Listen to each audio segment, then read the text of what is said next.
صدها مهاجر افغانستانی نوروز را در سفارت این کشور در دوشنبه عید کردند. آنها از فضای آرام تاجیکستان خوش بودند، اما با وجود شادی و نشاط دلکشان وطن بودند.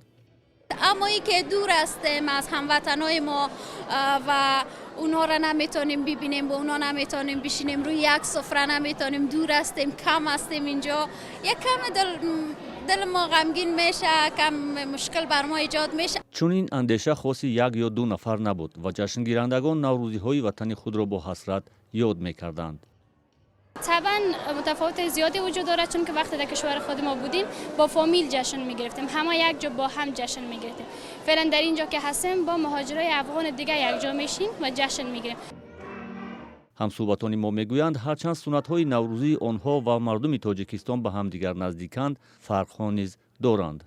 قرآن به این یابت میمانیم که مثلا نماده ای که ما مسلمان هستیم، آغاز سال خدا با یاد از قرآن، یاد از کلام خدا آغاز کنیم و ماهی را بینیم که یعنی زندگی ما زندگی جاودان باشه و این سکر که میمانیم یعنی که ما وقتی کار فعالیت میکنیم درآمد برای خداوند افزود بده و این نان میمانیم رزق روزی حلال بر ما خدا عنایت کنه و این سیر که میمانیم سیر برای سلامتی بسیار مهم است، برای سلامتی و تندرستی.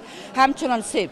مهمانان سفارت افغانستان در تاجیکستان جشنگاه خود را طوری آرا داده بودند که تالار از سنت‌های ملی آنها حکایت میکرد. در این کار سفارت نیز نقش بازیده است.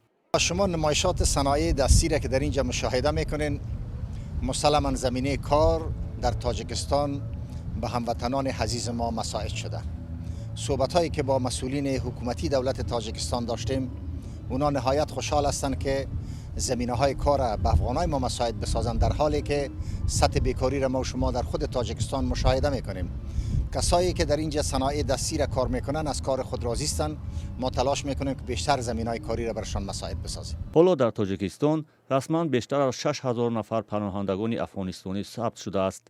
برای تجلیل عید نوروز بیشتر از 1000 نفر از افغانستان وارد تاجیکستان شده‌اند.